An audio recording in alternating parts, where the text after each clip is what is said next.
अस्सलाम वालेकुम, welcome to learning lights by क्राउमेर। आज लेक्चर 63 स्टार्ट करते हैं चैप्टर 4 से मेजर ऑफ डिस्पर्शन। आज के लेक्चर में हम वेरिएंस और स्टैंडर्ड डेविएशन को कैसे डिस्क्रीट डिस्ट्रीब्यूशन से कैलकुलेट करते हैं ये सीखेंगे।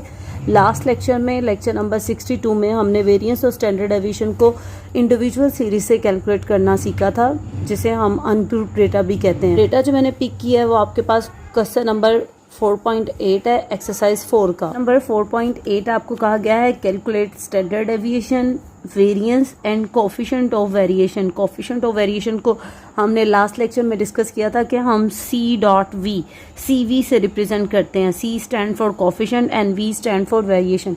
Coefficient of variation from the following data. Data हमारे पास जब भी स्टैटिस्टिक्स में मेरे पास डेटा आता है तो हमें सबसे पहले तो डेटा की पहचान होनी चाहिए कि आया ये डेटा अनग्रुप डेटा है या ये ग्रुप डेटा है। तो हम देख रहे हैं कि मुझे क्वेश्चन में डिस्ट्रीब्यूशंस दिए हुए हैं और फ्रीक्वेंसी का कॉलम गिवन है, तो इट्स मीन ये जो डेटा है ये मेरे पास कौन सा डेटा है, ये ग्रुप डेटा है। और हमने सीखा था कि ग्रुप डेटा की 2 टाइप्स होती हैं। ग्रुप डेटा की फर्स्ट टाइप आ जाती है हमारे पास डिस्क्रीट सीरीज और सेकंड टाइप आ जाती है कंटिन्यूअस सीरीज। अब हमने डिसाइड करना है कि आया ये डिस्क्रीट सीरीज है या ये कंटिन्यूस सीरीज है। सबसे पहले तो याद रखें डिस्क्रीट और कंटिन्यूस दोनों ही मेरे पास क्या होते हैं, ग्रुप डेटा होते हैं। इट्स मीन दोनों में हमारे पास कौन सा कॉलम गिवन होता है, हमारे पास फ्रीक्वेंसी का कॉलम गिवन होता है।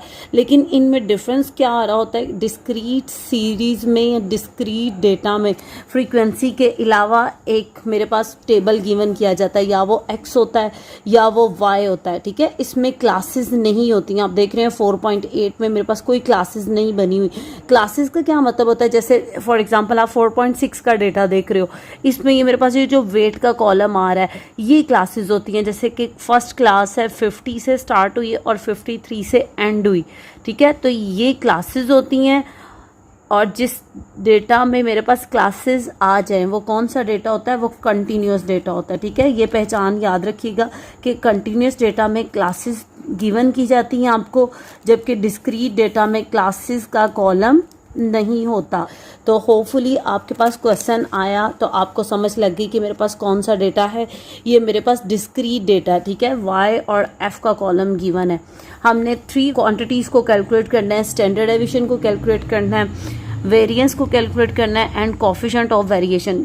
ये 3 क्वांटिटीज़ हमने कैलकुलेट करनी है। डेटा की पहचान हमें आ गई कि ये डिस्क्रीट डेटा है। अगर आपको डेटा की पहचान आएगी तो आप उस पर फार्मूला अप्लाई कर सकते हैं। क्वेश्चन का सोल्यूशन स्टार्ट करने से पहले देख लेते हैं कि अब डिस्क्रीट डेटा में वेरिएंस और स्टैंडर्ड डेविएशन को कौन से मुख्तलिफ फार्मूलाज की मदद से हम कैलकुलेट कर सकते हैं, पहले ये देख लेते हैं। Formula for standard deviation and variance when you have a discrete data. Variance का जो फर्स्ट फार्मूला है उसका नेम है assume mean method. Lecture number 62 को डिस्कस किया था कि वेरिएंस को आप किस से डिनोट करते हो, आप सिग्मा स्क्वायर से डिनोट करते हो। और ये मेरे पास आ जाएगा sigma square is equal to summation f d square divided by summation f minus summation f d divided by summation f का whole square, where d is equal to x minus a। d stand for deviation, और हमें पता है deviation हम किससे लेते हैं, किसी स्पेसिफिक वैल्यू से ले रहे होते हैं।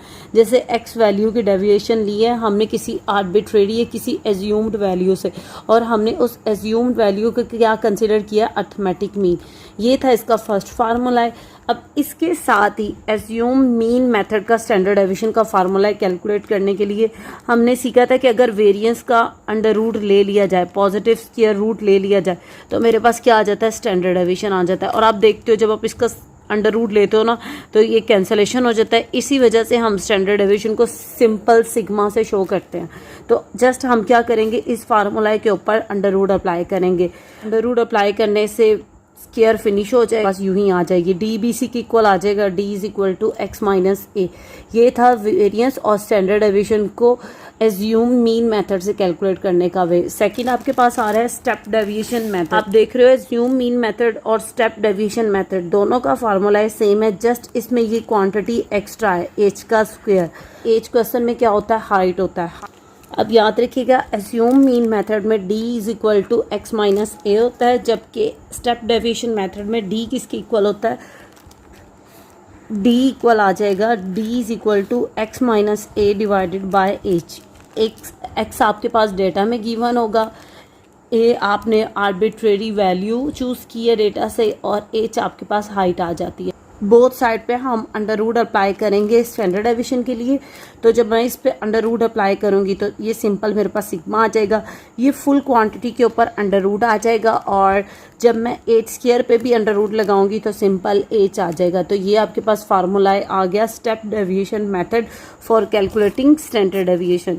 अब इसमें भी डी आपके पाज किसके इक्वल आ जाता है, d is equal to x minus A divided by h. ये ही सेम स्टेप हमने स्टेप डेविएशन मेथड से अर्थमेटिक मीन को भी कैलकुलेट करना सीखा था। अगर आपने ये लेक्चर विजिट नहीं किया तो काइंडली विजिट कीजिएगा, आपकी बेहतर रहनुमाई हो जाएगी। और नेक्स्ट मेंशन है h is equal to height of data. ये थे दो डिफरेंट फार्मूलाज। अब हमने ये डिसाइड करना है कि आया हमने ये फार्मूला अप्लाई करना है या ये फार्मूला अप्लाई करना है। जब आपके पास क्वेश्चन में हाइट सेम आ जाए तो आप स्टेप डेविएशन मेथड यूज़ करोगे, और अगर आपके क्वेश्चन में हाइट सेम नहीं है तो फिर आप एज्यूम मीन मेथड का फार्मूला यूज़ करोगे। ये इसकी सिंपल सी पहचान है। अब क्वेश्चन की तरफ वापस चलते हैं और उसका सोल्यूशन देखते हैं। 4.8 में जो डेटा प्रोवाइड किया गया था उसे एज इट इज़ उतार लिया। अब हमने ये डिसाइड करना है कि मेरे पास ये वाला फार्मूला लगेगा या मेरे पास ये स्टेप डेविएशन मेथड का फार्मूला लगे। अगर क्वेश्चन में हाइट सेम है तो फिर हम हर सूरत में ये फार्मूला लगाएंगे। अब चेक करते हैं कि हाइट का हमें कैसे पता चलता है। हाइट का कभी भी फ्रीक्वेंसी के कॉलम से पता नहीं चलता। इसमें जो फ्रीक्वेंसी के अलावा डिस्क्रीट डेटा में वैल्यू दी जाती है उससे हमें हाइट का अंदाज़ा हो सकता है। देखिए आपके पास फर्स्ट वैल्यू है 525, नेक्स्ट वैल्यू आपके पास आई 500। इट्स मीन फर्स्ट वैल्यू से क्या लेस किया 25। अब 500 से अगेन 25 लेस करें तो 475, 45 लेस करें तो आपके पास 450 आ रहा है। 450 में से 25 को लेस करें तो 425। जब आप 400 में से भी माइनस करते हो 25 तो आपके पास नेक्स्ट वैल्यू आ रही है 375। इट्स मीन आपके पास y वैल्यूज़ की नेचर सेम है। नेक्स्ट वैल्यू कैसे आ रही है, प्रीसीडिंग वैल्यू से आप माइनस कर दो 25। तो इट्स मीन एच आपके पास क्वेश्चन में क्या आ रहा है 25। जब आपके पास डेटा में कांस्टेंट एज हो तो फिर मेरे पास हर सूरत में ये स्टेप डेविएशन मेथड का फार्मूला यूज़ होगा। तो आपको चाहिए एफ डी स्क्वायर। तो आप तो देख रहे हो आपके डेटा में y है और f का कॉलम है, यानी कि y वैल्यूज़ दी हैं और फ्रीक्वेंसी दी है। आपके पास d का कोई कॉलम नहीं है और d को कैलकुलेट करने के लिए आपको हिंट दिया हुआ है कि d किसके इक्वल होता है। ये आप कैपिटल भी लिख सकते हो और स्मॉल भी लिख सकते हो, ठीक है। Small d is equal to x minus A divided by h. अब आप देखें आपके डेटा में x नहीं है, आपके डेटा में क्या है y। तो आपके पास d किसके इक्वल आ जाएगा, d इक्वल आ जाएगा y minus A divided by H, ठीक है। इससे कंफ्यूज नहीं होना कि क्वेश्चन में x होगा या y होगा। आपने y वैल्यूज़ में जाना है और आपने कोई सी वैल्यू को चूज़ कर लेना है कि आपके पास क्या है, a है। अब a को चूज़ करने का वे मैंने आपके साथ डिस्कस किया था। तो आपने मिडल वैल्यू को एज अ ए कंसिडर कर लेना। आपके पास ये देखें 1 2 3 4 5 6 7 वैल्यूज़ हैं आपके पास। तो इसमें मिडल वैल्यू आपके पास बन रही है फोर्थ टर्म यानी कि 450। इसको आपने ए ले लेना, ठीक है। जब भी डेविएशन लें तो उसमें इस ए का मीनिंग होता है सिंपली से एज्यूम्ड वैल्यू कहते हैं। और एज्यूम वैल्यू को हम क्या कंसिडर कर रहे होते हैं, हम अर्थमेटिक मीन कंसिडर कर रहे होते हैं। इट्स मीन अब हम डी कैलकुलेट कर सकते हैं। अब देखें डी की हेडिंग देंगे हम कि डी आपके पास इक्वल आ रहा है माइनस 450 जिसे आपने ए चूज़ किया डिवाइडेड बाय एच, और एच आपके पास क्या है डेटा में 25। तो आपके पास डी का कॉलम आ जाएगा। आपके पास फर्स्ट y वैल्यू है 525। आप 525 में से माइनस कर दोगे a जो आपने चूज़ किया 450। आपके पास वैल्यू आई 75। जब आप इसको डिवाइड करते हो 25 से h से तो आपके पास वैल्यू आई 3। तो आपके पास फर्स्ट d की वैल्यू आ गई 3। 500 माइनस 450 आपके पास वैल्यू आ रही है पॉजिटिव 50। जब आप पॉजिटिव 50 को 25 से डिवाइड करते हो तो आपके पास d आ रहा है 2। नेक्स्ट आप देख लीजिएगा आपके पास d वैल्यू आ रही है 1। जिस भी वैल्यू को आपने कंसिडर किया होता है a, आप याद रखिएगा 450 माइनस 450 ज़ीरो आ जाएगा। ज़ीरो को जब आप 25 से डिवाइड करोगे तो ये आ जाएगा 0। अब आप देखिए नेक्स्ट वैल्यू आपके पास क्या है 425। इसके रिस्पेक्ट आपने क्या कैलकुलेट करना है d। जो भी वैल्यू आपके पास गिवन हो आप उसमें से माइनस करो a जो आपने चूज़ किया है 450। आप देखो आपके पास वैल्यू है -25। जब आप इसको डिवाइड करोगे 25 से तो आपके पास डी आ रहा है -1। यहाँ पे आपके पास आ जाएगा -2 और ये आपके पास आ जाएगा -3। ये था आपके पास डी को कैलकुलेट करने का वे में। अब आपने क्या करना है, नेक्स्ट कौन सा कॉलम बनाना है। डे 1 से मैं आपके साथ डिस्कस कर रही हूँ कि अगर आपने फार्मूला को अच्छे तरीके से अंडरस्टैंड किया होगा तो ये ऑटोमेटिकली आपको हेल्प आउट करेगा कि आपने नेक्स्ट कौन सा कॉलम बनाना है। आप देखें आपको क्या चाहिए, FD² चाहिए। इट्स मीन अब आपको कौन सा कॉलम चाहिए, D² का। तो D² होगा तो उसको हम रिस्पेक्टिव फ्रीक्वेंसी से मल्टीप्लाई करवाएंगे। तो नेक्स्ट कॉलम मैं बना रही हूँ D²। अब आप देखिए आपके पास फर्स्ट डी वैल्यू है 3। जब आप इस पर स्क्वायर अप्लाई करोगे तो 9, 2 का स्क्वायर आ जाएगा 4, 1 का स्क्वायर 1 ही रहेगा, 0 का स्क्वायर 0। याद रखिए जब भी किसी माइनस वैल्यू पे स्क्वायर आता है, माइनस पे जब भी पावर हम इवन नंबर लेते हैं ना तो माइनस तो फिनिश हो जाता है, ठीक है। जब लेकिन अगर आपको नहीं अंदाज़ा तो आप इस पर कोई वैल्यू ट्राई करके देखो, राउंड अबाउट ब्रैकेट्स लगाओ और स्क्वायर लो तो आपके पास +1 आएगा, ठीक है। माइनस का स्क्वायर पॉजिटिव हो जाएगा, 2 का स्क्वायर 4 और 3 का स्क्वायर आपके पास आ जाएगा 9। ये आपने D² कैलकुलेट कर लिया। अब आप देखो आपके फार्मूले में कौन कौन से मज़ीद कॉलम चाहिए। आपको FD² चाहिए और एक आपको क्या चाहिए, एक FD का कॉलम चाहिए। आपकी चॉइस, आप इन दोनों में से कोई भी कॉलम को पहले कैलकुलेट कर लो। आप देखिए नेक्स्ट मैंने हेडिंग दी है FD और नेक्स्ट मैंने FD²। इट्स मीन आपने रिस्पेक्टिव फ्रीक्वेंसी को किससे मल्टीप्लाई करना है, रिस्पेक्टिव डी से। इट्स मीन इन दो कॉलम्स को हमने आपस में क्या करना है, मल्टीप्लाई करना है। जब आप 24 को 3 से मल्टीप्लाई करते हो आपके पास वैल्यू आ रही है 72। जब आप 35 को इसके रिस्पेक्टिव डी से जो इसके सामने लिखा हुआ उससे मल्टीप्लाई करते हो तो आपके पास वैल्यू आई 70। 46 को 1 से मल्टीप्लाई करते हो तो आपके पास वैल्यू आ रही है 46। जब आप 37 को 0 से मल्टीप्लाई करते हो तो आपके पास वैल्यू आ रही है 0। 47 को -1 से मल्टीप्लाई करना है। तो जब भी पॉजिटिव वैल्यू किसी नेगेटिव वैल्यू से मल्टीप्लाई होती है तो प्लस माइनस तो माइनस हो जाता है। 47 को जब 1 से मल्टीप्लाई करेंगे तो ये आपके पास आ जाएगा 47।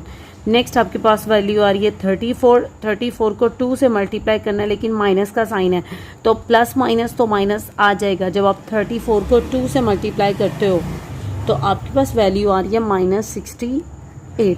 नेक्स्ट आपके पास है 22। जब आप इसको 3 से मल्टीप्लाई करोगे तो आपके पास वैल्यू आ रही है -66। ये आपने FD का कॉलम कैलकुलेट कर लिया। अब हमने क्या करना है, नेक्स्ट FD² चाहिए। इट्स मीन अब फ्रीक्वेंसी को इस कॉलम से मल्टीप्लाई नहीं करेंगे, हम फ्रीक्वेंसी को ये D² से मल्टीप्लाई करेंगे। तो ये मैं हाइड कर देती हूँ। जब मैं 24 को 9 से मल्टीप्लाई करती हूँ तो आप देखिएगा आपके पास वैल्यू आ रही है 216। नेक्स्ट आपने 34 को किससे मल्टीप्लाई करना है, 4 से, तो आपके पास वैल्यू आ रही है 140। अब आपने 46 को किससे मल्टीप्लाई करना है, 1 से, तो आपके पास वैल्यू आ रही है 46। जब 37 को 0 से मल्टीप्लाई करोगे तो आपके पास वैल्यू आ जाएगी 0। 47 को 1 से मल्टीप्लाई करोगे तो आपके पास वैल्यू आ रही है 47। 34 को जब आप 4 से मल्टीप्लाई करोगे तो आपके पास वैल्यू आ रही है 136। और जब आप 22 को 9 से मल्टीप्लाई करते हो तो आपके पास वैल्यू आ रही है 198। क्वेश्चन में हमने देखा था कि हमें क्या कैलकुलेट करना है, हमें वेरिएंस कैलकुलेट करना है और स्टैंडर्ड डेविएशन कैलकुलेट करना है। याद रखिएगा जब भी आपको वेरिएंस और स्टैंडर्ड डेविएशन कैलकुलेट करने को कहा जाए तो आप सबसे पहले वेरिएंस को कैलकुलेट करना, ठीक है। उसकी रीज़न मैं आपको आगे बताती हूँ। वेरिएंस को हम किससे रिप्रेजेंट करते हैं, क्योंकि डेटा में काफ़ी स्मॉलेस्ट वैल्यू है तो वेरिएंस इक्वल आ जाएगा S² के, और वेरिएंस की वैल्यू क्या आ जाएगी, summation FD² divided by summation F minus summation FD divided by summation F whole square. हमने सीखा था कि अगर क्वेश्चन में हाइट सेम हो तो इस एक्सप्रेशन को किससे मल्टीप्लाई कर देना, आप h² से मल्टीप्लाई कर देना तो आपके पास वेरिएंस आ जाएगा। अब गिवन फार्मूले में वैल्यूज़ को सब्स्टिट्यूट करने के लिए मुझे FD² इट्स मीन इस कॉलम का क्या चाहिए, सम चाहिए। और जब मैं इन वैल्यूज़ को सम अप करती हूँ तो मेरे पास आंसर आ रहा है 783। आप ट्राई कीजिएगा, मैं लिख लूँगी 783 डिवाइडेड बाय, अब मुझे क्या चाहिए, फ्रीक्वेंसी के कॉलम का सम, समेशन F ये इंडिकेट करता है। और जब मैं इन फ्रीक्वेंसी की वैल्यूज़ को प्लस करती हूँ तो आपके सामने देख लेते हैं 24 plus 35 plus 46 plus 37 plus 47 plus 34 plus 22, तो आपके पास वैल्यू आ रही है 245। नेक्स्ट ये माइनस साइन यूं ही आ जाएगा। एफ डी इट्स मीन इस कॉलम को सम अप करो। मैंने आपके साथ डिस्कस किया था जब भी आपके पास पॉजिटिव और नेगेटिव वैल्यूज़ का मिक्सचर पड़ा हो तो फर्स्ट वैल्यू को उसी के साइन के साथ स्टार्ट करना शुरू करो। तो 72 के आगे प्लस साइन है, आपकी चॉइस है, लिखना है तो लिख लो, नहीं तो 72 सिंपल का मतलब भी पॉजिटिव 72 ही है।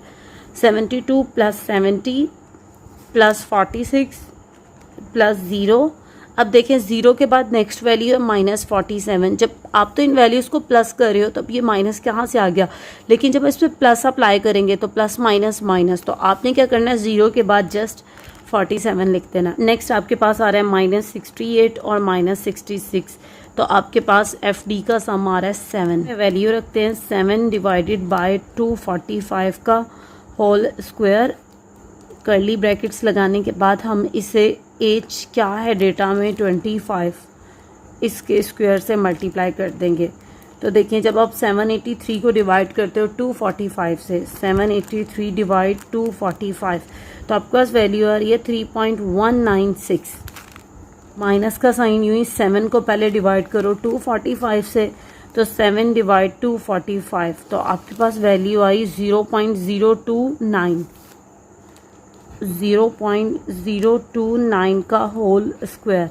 जब आप स्क्रीन पे ये वैल्यू मौजूद है, जब आप इस पर स्क्वायर अप्लाई करते हो तो आपके पास वैल्यू आ रही है, देख रहे हो जब मैंने स्क्वायर अप्लाई किया ना तो मेरे पास इस तरह की वैल्यू आ रही है। ये यहाँ पे इसकी पार में लिखा है माइनस के साथ 0.4।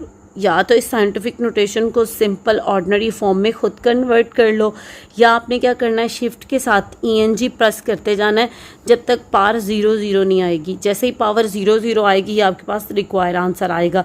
तो ये आपके पास आ रहा है 0.0008, तो मैं इसे लिखूँगी 0.0082, ये कर्ली ब्रेसेस क्लोज। अब आप देख रहे हो आपको 25 स्क्वायर चाहिए, तो 25 का स्क्वायर आपके पास क्या आ रहा है 625। तो पहले ब्रैकेट को सॉल्व करते हैं, फिर 625 से मल्टीप्लाई करेंगे तो मेरे पास वेरिएंस आ जाएगा 3.196 माइनस 0.00082, तो आपके पास आया 3.1952। और जब आप इसे मल्टीप्लाई करते हो 8 स्क्वायर से यानी कि 625 से, तो आपके पास वेरिएंस आ रहा है 1996.98, 1996.98, ये आपके पास आ गया वेरिएंस। क्या करना है स्टैंडर्ड डेविएशन। तो मैंने आपको बताया कि वेरिएंस और स्टैंडर्ड डेविएशन में पहले आप क्या कैलकुलेट करो वेरिएंस, क्योंकि स्टैंडर्ड डेविएशन को फिर कैलकुलेट करना बहुत आसान हो जाएगा। हमें पता है कि अगर हम वेरिएंस के आंसर का पॉजिटिव स्क्वायर रूट लें तो इट्स मीन कि अगर आप अंडर रूट ले लो वेरिएंस का तो ये आपके पास क्या आ जाता है स्टैंडर्ड डेविएशन आ जाता है। यही इसकी बेसिक डेफिनेशन भी है। तो मैं जस्ट स्क्वायर रूट यूँ ही रहने दूंगी, इधर वेरिएंस का आंसर लिख दूंगी जो मेरे पास आया है 1996.98। तो देखते हैं स्टैंडर्ड डेविएशन का क्या आंसर आ रहा है 44.69। हाईलाइट करते हैं आंसर को और हम देख रहे हैं कि लास्ट में हमें कहा है कि आपने क्या कैलकुलेट करना है, कोफिशिएंट ऑफ वेरिएशन बी कैलकुलेट करना है। तो हमने कैलकुलेट करना है CV, जिसे हम क्या कहते हैं कोफिशिएंट ऑफ वेरिएशन। हमने सीखा था कोफिशिएंट ऑफ वेरिएशन किसके इक्वल होता है, आप स्टैंडर्ड डेविएशन के आंसर को डिवाइड करते हो अर्थमेटिक मीन से, जिसे आप क्या कहोगे x बार या y बार, क्योंकि आपके डेटा में आपको y गिवन है तो आप फिर अर्थमेटिक मीन को किससे रिप्रेजेंट करोगे, x से रिप्रेजेंट नहीं करोगे, आप y बार से रिप्रेजेंट करोगे। इट्स मीन स्टैंडर्ड डेविएशन को डिवाइड कर दो अर्थमेटिक मीन से, और क्योंकि कोफिशिएंट ऑफ वेरिएशन है तो फिर आपने मल्टीप्लाई करना है 100। आप देखो आपके पास स्टैंडर्ड डेविएशन तो आपने कैलकुलेट किया है ये, लेकिन मेरे पास डेटा में y बार नहीं है। y बार क्या होता है अर्थमेटिक मीन, तो सबसे पहले तो फिर मुझे y बार को कैलकुलेट करना पड़ेगा। आप इस एक्सप्रेशन को यूं ही रहने दो। अब आप इधर लिखो कि हमें कैलकुलेट क्या करना है y बार। अब आपने सिंपल y बार का तो फार्मूला है, आपको पता है expression y divided by n, और ये तो मेरे पास तब यूज़ होता है जब डेटा आपके पास क्या हो, इंडिविजुअल हो। जब आपके पास डेटा डिस्क्रीट हो और आपने स्टेप डेविएशन मेथड लगाया हो तो ठीक है, फिर आपके पास वाई बार का फार्मूला आ जाएगा कि वाई बार इक्वल आ जाएगा a plus summation f d divided by summation f multiply by h. तो ये आपके पास वाई बार को कैलकुलेट करने का वे।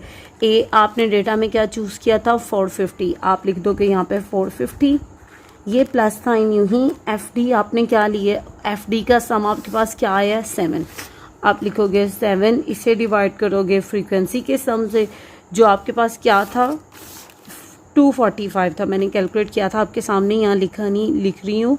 और मल्टीप्लाई करना है आपने 8 से जो कि आपके डेटा में क्या है 25। अब आप क्या करो, जब भी आपके पास ये एक्सप्रेशन है तो कभी भी पहले इसमें ये प्लस नहीं हो सकता अनटिल आप इसको सॉल्व ना कर लो। तो 7 को मल्टीप्लाई करते हैं 25 से, फ्रंट मल्टीप्लाई करते हुए 7 मल्टीप्लाई बाय 25 आपके पास आ रहा है 175। और जब आप इसे डिवाइड करते हो 245 से तो फिर देखते हैं कि क्या वैल्यू आ रही है आपके पास। ये आपके पास आ रहा है 0.7143, 0.7143। इस स्टेप में अब हम 450 को प्लस करेंगे, प्लस 450, तो आपके पास वाई बार आ रहा है 450.71, 450.71। आप इसे हाईलाइट करो और इसे पुट कर दो इन इक्वेशन 1। तो इस तरह देखिए आपने स्टार्टिंग में इक्वेशन का नेम दे दिया और आगे काम कर लिया। तो जो आपको इक्वेशन 1 में वाई बार सब्स्टिट्यूट करना था तो सी डॉट वी यू ही आ जाएगा, coefficient of variation. Standard deviation का आंसर आपके पास आया है 44.69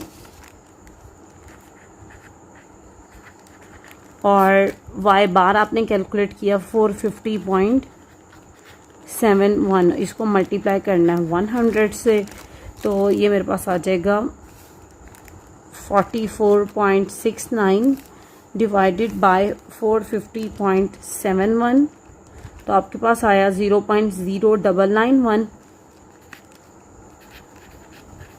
और जब मैं इसे 100 से मल्टीप्लाई करती हूँ तो मेरे पास कोफिशिएंट ऑफ वेरिएशन आ रहा है 9.91, 9.91। हमें पता है जब भी किसी एक्सप्रेशन को आप 100 से मल्टीप्लाई करते हो तो ये आपके पास परसेंटेज में कोफिशिएंट ऑफ वेरिएशन आ जाता है।